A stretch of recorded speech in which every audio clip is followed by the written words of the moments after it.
위원장 관련해서는 제가 어제 최초 이거 보고를 받고 저희 검찰 간부들에게 굉장히 질책을 많이 했습니다. 네. 이런 문제에 관련해갖고 여전히 우리 검찰이 피해자가 겪는 그런 고통과 일반 국민들의 감정에 대한 그런 감수성이 떨어진다고 굉장히 질책을 했고 오늘 아침 질책을 했습니다. 보다 적극적으로 서서 하고 경찰의 1차적인 어떤 영장 청구라든가 이런 부분에서 부족한 점이 있다면 그걸 같이 협의해갖고 그걸 갖다가 사실 좀 보완하도록 해갖고 해야 되지 이런 식으로 하면 안 된다는 건 물론 그 이전에도 제가 이런 문제와 관련해서는 수없이 질책을 했었습니다. 그런 면에서 어쨌든 뭐 우리 국민들이나 또 관계된 분들이 좀 심려를 끼쳤다고 하면 저희가 죄송하게 생각합니다. 네.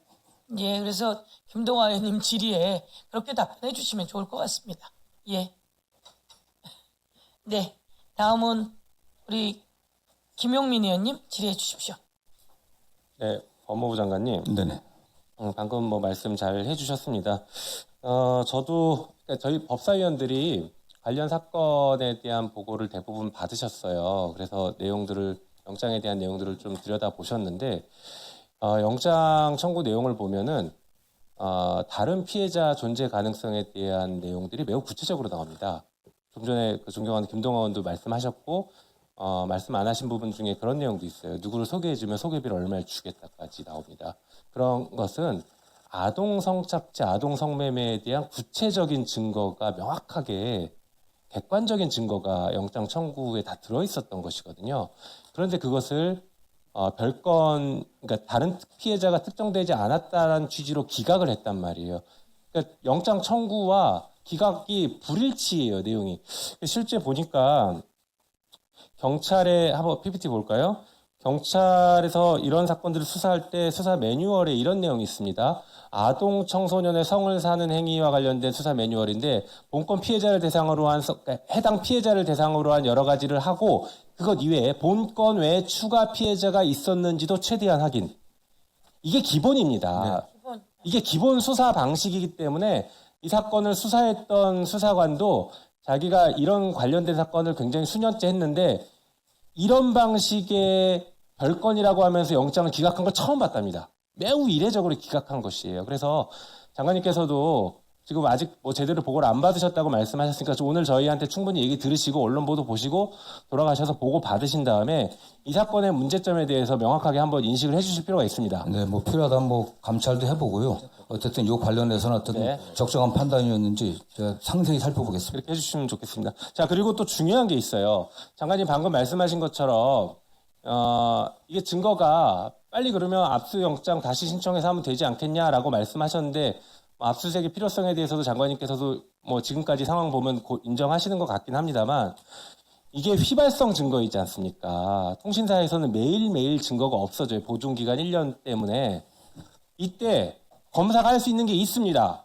장관님 알고 계시겠지만 형사소송법 215조의 2 보면 정보통신 서비스 제공자에 대한 보전 요청에서 검사가 이런 휘발성 증거가 있을 경우에는 영장 없더라도 즉시 보전 요청을 할 수가 있습니다. 해당 통신사에. 이거 했습니까?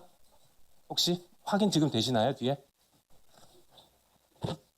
하지 않은 것 같습니다. 그러니까요. 장관님 만약에 영장을 기각하고 그런 사유가 뭐 검사의 판단이 백보양보해서 타당성이 있다고 하더라도 이런 여죄 수사는 이거 기본적으로 들어가야 되는 것이기 때문에 보존 조치부터 했어야 되는 거 아닐까. 그러면 검사가 진짜 피해자들을 위해서 권한을 최대한 행사하면서 이제 우리 국민들을 범죄로부터 보호하는구나라는 그런 생각을 조금이라도 할 수 있겠는데 이런 보존 조치 없이 증거가 하루하루 매일 없어지게 만들어 놓은 상태를 방기하고 있다는 것에 대해서 국민들이 분노하고 저 역시 분노하는 지점이 있는 것입니다. 그 부분 돌아가셔서 다시 이 부분도 네, 뭐 하여튼 뭐 보존 조치 조치를 오늘이라도 할 수 있으면 좀 해주시기 바랍니다. 즉시 조치하도록 하겠습니다. 네. 자, 그리고 작가님 뭐 얘기 나온 김에 다음 페이지, 그 다음 페이지요. 하나 더 볼까요? 윤석열 관련해서 조금 전에 보고도 있었는데, 자, 윤석열 대선 후보 당시에, 김건희와 관련해서, 저렇게 주가 조작하지 않았다. 돈을 빼고 그 사람하고는 절연했습니다. 저희 집사람은 오히려 손해보고 나왔습니다. 또 후보 토론회에서 수천만 원의 손해를 봤다. 주가 조작에 참여한 사실은 없다. 이렇게 명백한 거짓말들을 했습니다. 다음 페이지 보여주실까요? 근데 이게 느닷없이 나온 얘기가 아니에요. 고발사주 사건 장관님 기억하실 겁니다. 그때 고발사주 사건의 대검에서 근무하고 있던 검찰총장이 윤석열이에요. 그 고발장의 핵심 내용이 뭔지 아십니까? 바로 저거예요.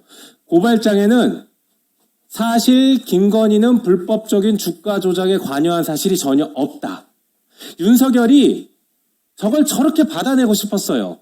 저 고발사주를 통해서 누군가를 기소를 해요. 당시 정치인들 기소를 하려고 했죠. 기소해서 만약에 그 사람이 명예훼손으로 유죄가 인정되면 역으로 사법적 판단에 의해서 김건희는 주가 조작한 게 아닌 게 돼버리는 겁니다. 그렇지 않습니까, 장관님?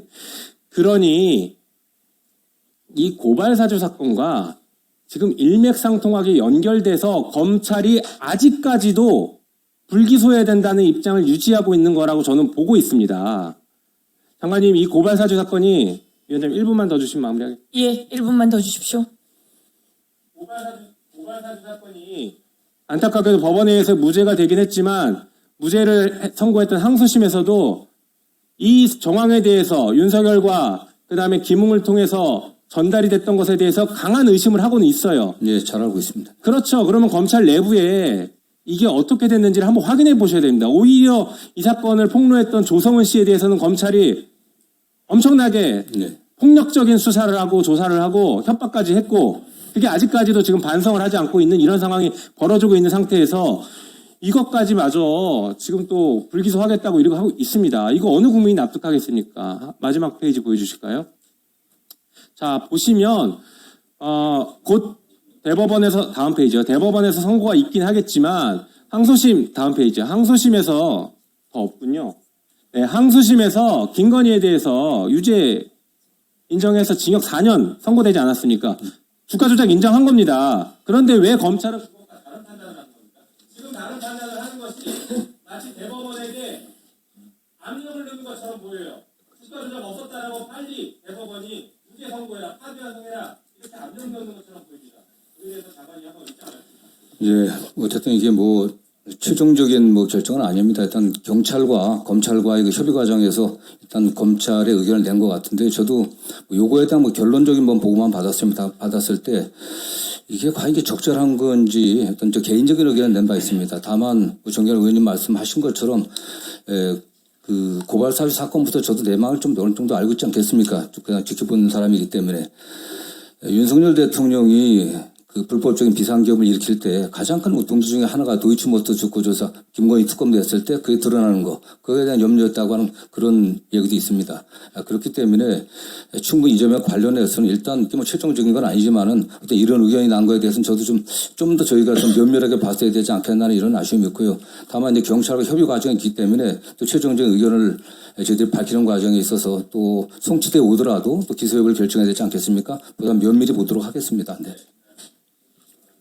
예, 수고하셨습니다. 우리 집사람은 주가 조작하지 않았다. 허위 사실입니까? 아닙니까?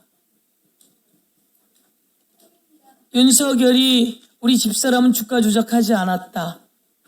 허위 사실입니까? 아닙니까? 이 뭐 주가 조작에 가담했다는 게 맞습니다. 법원에서 밝혀지고 법원에서도 밝혀졌고요. 그리고 한국거래소에 우리 집사람은 손해만 봤다. 한국거래소에 23억이라고 하는 수익이 났다는 게 나왔습니다. 그럼 손해만 봤다도 허위 사실이죠. 그리고 우리 집사람은 손해만 봤다도 허위 사실, 주가 조작을 하지 않았다도 허위 사실입니다.